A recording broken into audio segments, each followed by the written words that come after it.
মাঝে মাঝে মনে হয় যে টাইনা ছিঁড়ে ফেলি। ঠিক আছে, আমি বলি মোড়ামুড়ি কইরো না। আমাদের কিন্তু হাতে বাঁশ নেওয়ার অভ্যাস আছে। ঠিক আছে, সাপের মতো মোড়ামুড়ি করলে আমরা সাপকে সোজা বানাবো। আবার এই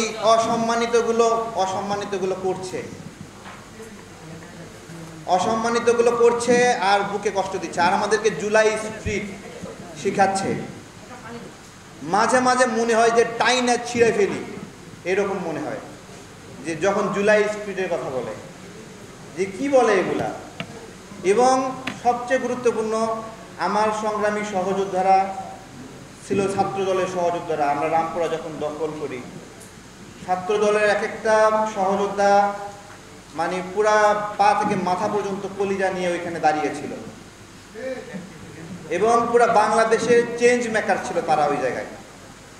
অ্যাপোলো ভাই, AKM ওয়াহিদুজ্জামান ভাই, তার কথা একটু স্মরণ করি। উনি আমাকে একটা মেসেজ দিচ্ছিল, তারেক কোন এলাকায় এখন প্রোগ্রাম করা জরুরি, তুমি তো আছো, দেখো একটু বলো। তা আমি বললাম আমরা তো রামপুরা দখল করলাম, যাত্রাবাড়ি। তো বলতেছে ওইখানে ছেলে পেলে আছে, যাও। আমরা সঙ্গে সঙ্গে যাত্রাবাড়ি গেলাম, রামপুরার দায়িত্ব অন্যদেরকে বুঝাই দিয়ে। যাত্রাবাড়ি শেষ হওয়ার পরে বলতেছে, আবার মেসেজ দিচ্ছে, এরপর আমি বললাম মোহাম্মদপুর, এরপর শ্যামলী, এরপর আবার মেসেজ দিচ্ছে, এরপর। তা বললাম যে গুলশানে তো আরামে থাকবে কেন? হ্যাঁ, এই এলাকা সারা দুনিয়া আগুন লেগে গেছে, গুলশান বাকি থাকবে কেন? ঠিক আছে, তো এই হলো আমাদের এই আন্দোলনের এক একটা জায়গায় পদক্ষেপ ছিল। যে অনেক হিন্দু ধর্মে আছে না, দুর্গার 10 হাত, তাই না? তো জনাব তারেক রহমান লন্ডন থাইকা মনে হচ্ছিল যে ওনার অনেকগুলো হাত, সে হাত দিয়া অনেকগুলো জায়গাতে উনি নিজে আদর যত্ন করে আন্দোলন সংগঠিত করছেন। আমাদের কাছ থেকে মাঠের খবর নিচ্ছেন এবং সেইখানে কি ব্যবস্থা নিতে হবে করছেন। আপনারা বলেন তো, হঠাৎ করে এই যে টিভি, সিনেমা, মিডিয়া কর্মীরা, শিল্পীরা নেমে পড়ল, তাদের কি এমন ঠেকা পড়ছিল তারা নেমে পড়ল? তাদেরকে কে নামাইলো বলেন? এমনি এমনি নেমে পড়ছে? এমনি এমনি নামেনি। এগুলোর একটা বড় সমন্বয় লাগে। আমাদের জুলাইয়ের সবচেয়ে গণতন্ত্রের বড় সংকট কি জানেন? জুলাইয়ে যারা গণহত্যায় অভিযুক্ত তাদের বিচার করতে পারবে যারা, তাদের হাতে ক্ষমতা না যাওয়াটাই হলো জুলাইয়ের সবচেয়ে বড় ব্যর্থতা।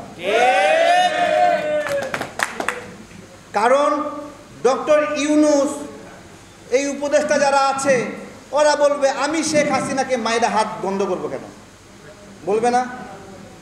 বলবে না?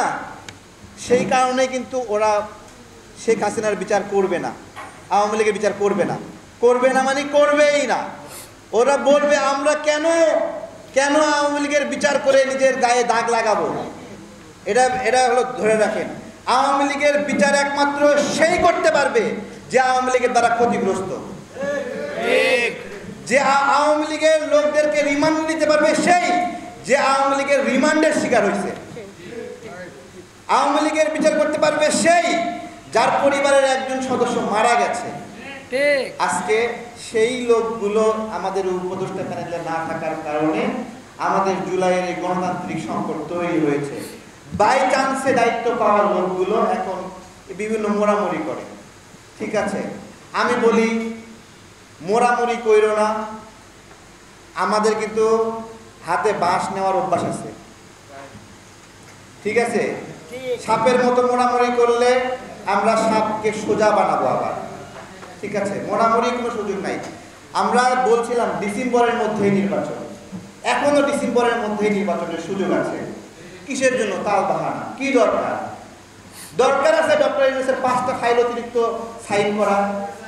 এতে সাইন করলেই তো ওই করিডোর সাইন করতে চায়, এতে সাইন করলে বন্দর সাইন করতে চায়, হে সাইন করলে জাতিসংঘ সাইন করতে চায়। তাহলে দরকার আছে এই সাইনগুলো করার। এগুলো গণতান্ত্রিক শক্তির হাতে দেখ, 10টা দল বসুক। এই যে জাতিসংঘ মিশন নিয়ে যেই মিটিং, এই যে অনুমোদন, তাই না, এই জায়গায় যদি আমাদের সাইফুল ভাইকে ডাকতো, যে আমরা একটা এরকম সনদ স্বাক্ষর করতে যাচ্ছি, আপনাদের মতামত কি? সাইফুল ভাই কোনোদিন ভুল পরামর্শ দিত? সাকি ভাইকে ডাকতো, তাই না? সালাউদ্দিন ভাইকে ডাকতো, জামাতের আমিরকে ডাকতো, তাই না? এগুলো আলোচনা করে ডাকে না। ভারতের মিডিয়ায় কি ছাপতেছে, গুজব ছাপতেছে, সেগুলোর জন্য সবাইকে ডাকলো, কিন্তু এই যে জরুরি যে জিনিসগুলোতে এগুলোতে ডাকতেছে না। কেন যেন মনে হচ্ছে কোথায় যেন গোপন চুক্তি করা আছে।